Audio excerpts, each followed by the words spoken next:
Alrighty, everyone. Hope you're having a wonderful Tuesday. I am KSAT meteorologist Sarah Spivey. Thanks for joining us for this appcast, streaming everywhere you can get KSAT. KSAT.com, KSAT Plus, the KSAT Weather Authority app. Of course, I want to talk about the risk for wildfires within the next 48 hours, and I can't do that without first giving you an update on the crabapple fire, which is in northern Gillespie County. As of the latest update, they've been able to do a little bit more mapping and they've increased the amount of acreage that the fire has burned. It's not that the fire has burned more acreage, it's just that they got better mapping tools and were able to come up with 9,858 acres unfortunately burned in northern Gillespie County. Now that's unfortunate, but the good news is that the fire is 85% contained. And with fire risk increasing exceptionally tomorrow, it is good news that they are continuing to contain that fire and the containment zone is spreading. So that is great news there. I want to put this in perspective for you because yes, many of us have been around Fredericksburg, the hill country out there, but it can kind of be difficult to understand, conceptualize how large this fire actually is. So what I want to do is I want to show you if this fire were to be over San Antonio, this is how large it would be. It would cover a large part inside Loop 410. And we can zoom in even more. Here's downtown. The fire would potentially spread from St. Mary's University all the way out to the Frost Bank Center. So this has been a very large and devastating fire for folks north of Gillespie County. You may be wondering, how can I help? Well, right now on KSAT.com, there's a great article about how you can help those folks in northern Gillespie County and ways not to help too. Of course, sometimes donations are made that they don't really need, so keep that in mind. On KSAT.com right now, there's a great article on how you can help those. And again, 85% containment. That is good news. All right, let's take a quick snapshot on the wildfire risk here. Today, gusts up to about 40 miles per hour. There is a wildfire risk, but it's not necessarily as high as it will be tomorrow. Tomorrow is the day where the wildfire risk will be greatest, and that is because we're going to have very dry air moving in with gusty conditions as well. And thankfully by Thursday, there's not going to be much of a fire risk. So tomorrow is the day that we really need to be on alert for grass fire danger. Showing you the wind gusts right now. It has been a gusty day. We've gotten a wind gust of up to 35 miles per hour. Again, it's going to be breezy tonight, but the important thing to keep in mind is the wind direction today. Winds are moving in from the south, the Gulf. We're seeing winds move in from the Gulf. So relative humidity is actually better than it has been the last couple of days. We're looking at relative humidity of 40 to 50%. So even though it's windy, it's not necessarily dangerously dry. Now, as we look wider, it is dangerously dry across areas in the Panhandle and West Texas. And all of that dry air is going to be moving into South Central Texas in the coming days. And that is because of this very dynamic low pressure system here across the Central Plains. You can see that it's producing some snowfall and precipitation across the Rockies. No rain for us with this front.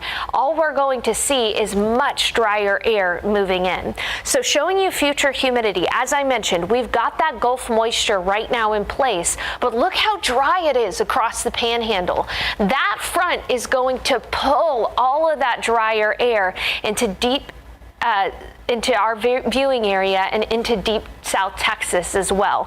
Very dry air pushing in.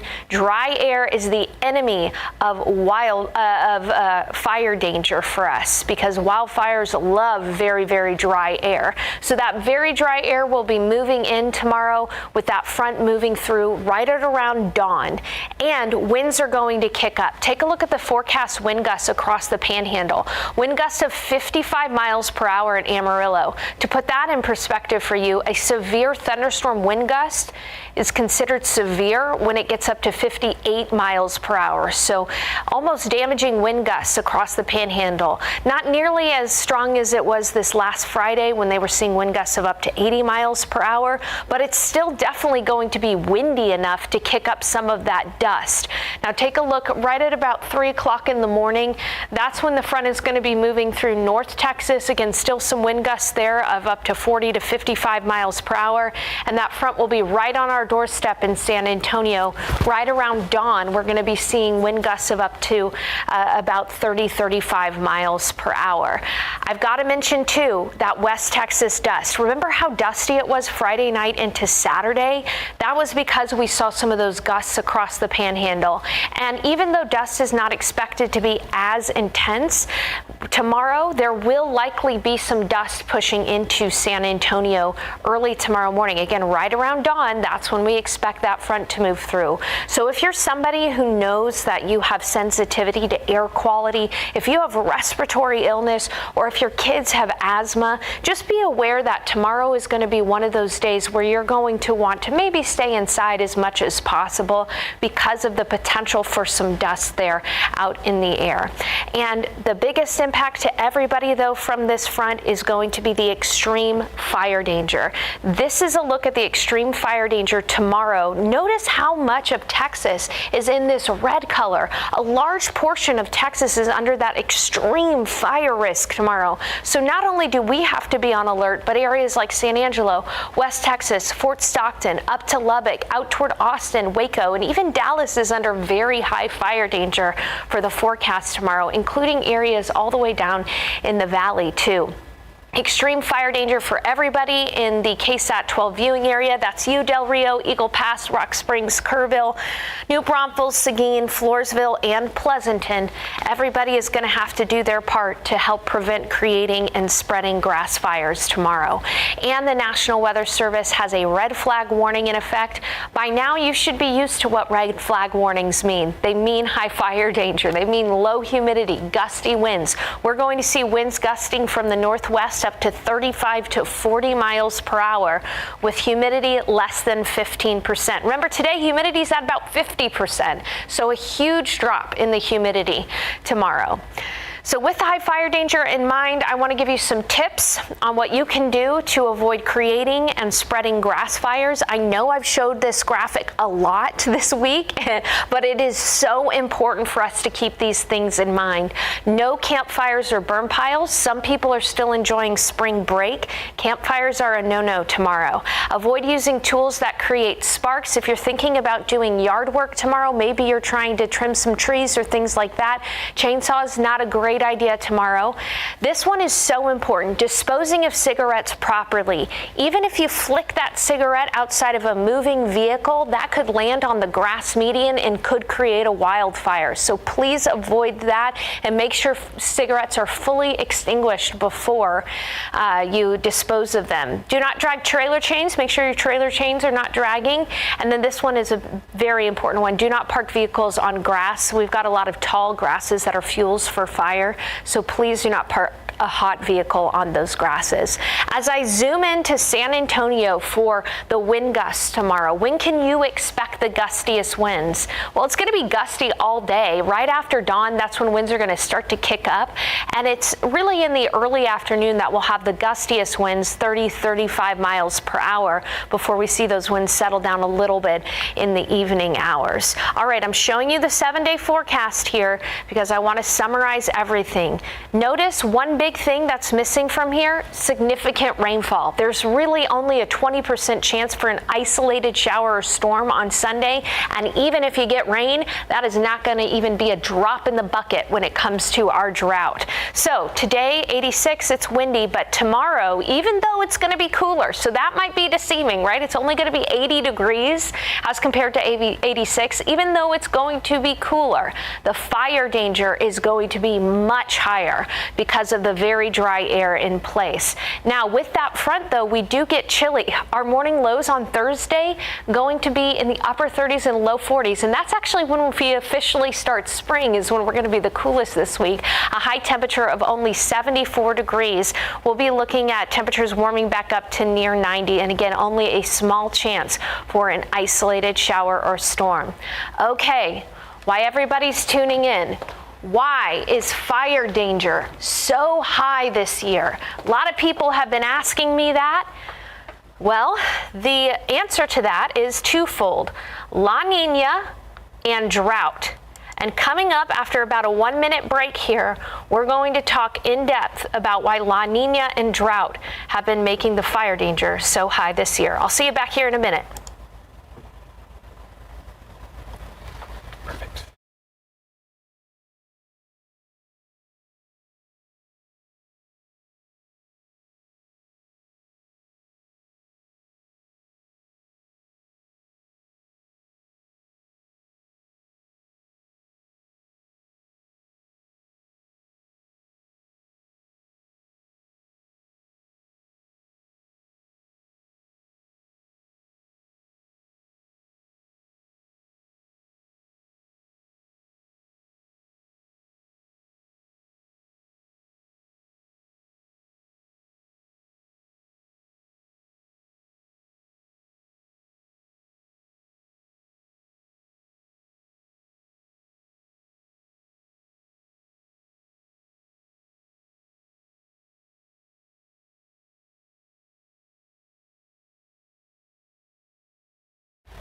Alrighty, everyone. Thanks so much for sticking with us during this appcast.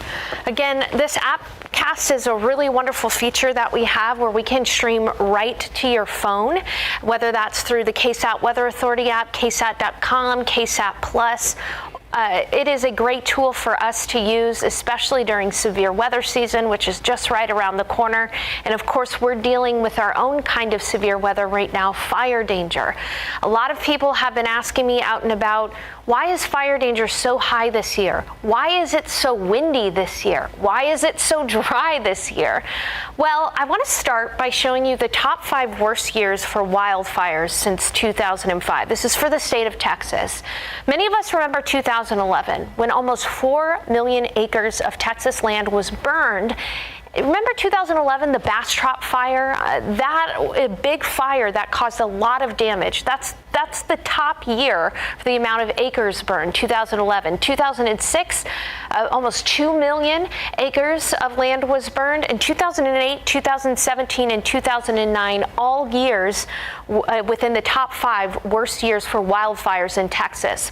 These years have one big thing in common, and that one big thing is that they are all La Nina years. Now, La Nina is a complex weather pattern that results from cooler than average ocean temperatures, but La Nina does a couple of things to our weather here in San Antonio that make it more possible for wildfires to start.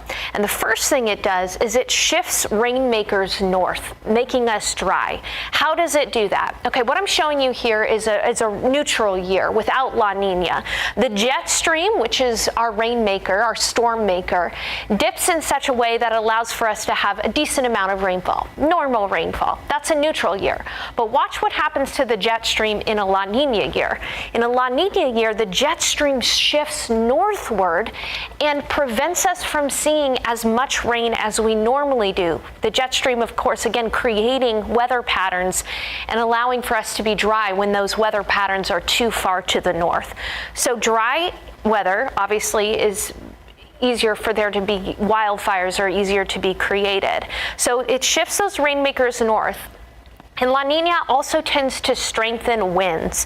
And the reason for that is during a La Nina year, the jet stream amplifies or becomes stronger. So those low pressure systems, which are too far to the north, tend to be stronger. And whenever you have a stronger low pressure system, you have stronger winds. So we're getting stronger winds that are bringing in drier air from the west. Strong winds, dry air means bad fire danger. And that's one of the reasons why you may have noticed it being windier, drier, more fire danger, not only this year, but the last couple of years as well. So why is fire danger higher this year? The first thing is La Nina. And the second thing may seem obvious, but it's drought. But the problem with drought is drought begets drought. Drought makes drought worse. I know, seems obvious, but I'm going to show you why here in just a second. As we take a look at the drought monitor across Texas, there are several areas that are dealing with extreme or exceptional drought. West Texas, yes, but then bullseye right over San Antonio, right over the Austin area, hill country. We're in the worst drought across Texas right now. Extreme and exceptional drought. And not only are we in bad drought right now, but we have been in a multi-year drought, 3 years in a row. The last time we were without drought in South Central Texas was in December of 2021. 3 years of continual drought, and drought makes drought worse. How does it do that? It's a feedback loop. So you've got dry soils during drought, right? All right, with dry soils, you have less evaporation. When you have less evaporation, you have less rain. And when you have less rain, you have dry soils. So it just makes itself worse. That's why we're in a multi-year drought right now. And it really takes something special to kick us out of this drought feedback loop. It takes, unfortunately, oftentimes flooding events to kick us out of this feedback loop. How much rain would we need to end the drought within the next 6 months? Well, in San Antonio, we would need 27 inches of rain in the next 6 months. That's more than 2 feet of rain in the next 6 months to end drought. For areas southwest of San Antonio, areas like Pleasanton, Cotulla, Laredo, Eagle Pass, 20 inches of rain. For areas in the hill country, almost 2 feet of rain, 21 inches of rainfall. And unfortunately, again, as I mentioned, it really would take some kind of flooding event, a tropical event, in order for us to see drought end. Now, what I'm going to show you here is, again, the amount of rainfall needed to end drought in San Antonio is 27 inches of rain over the next 6 months. What's normal over the next 6 months? For us to get 18 inches of rain. So we would need 9 more inches of rain than what is normal in order to see drought eliminated in San Antonio. That is a lot more rain than what is normal. And that's if we get to what is normal, which is 18 inches in the next 6 months. Very difficult for us to do. And this is why in San Antonio, Austin, and Del Rio, in order to get out of drought conditions, we often, unfortunately, need a flash flooding event or a tropical storm system to bring us that rain. And it's just a wait and see situation, unfortunately, for us. So drought creates fire danger being higher, and so does La Nina. I hope this was informative for you here. We are going to continue to keep you posted on the wildfire danger in San Antonio and South Central Texas, including the hill country, over the next few days. Thanks for joining this Appcast, and I hope you have a wonderful Tuesday.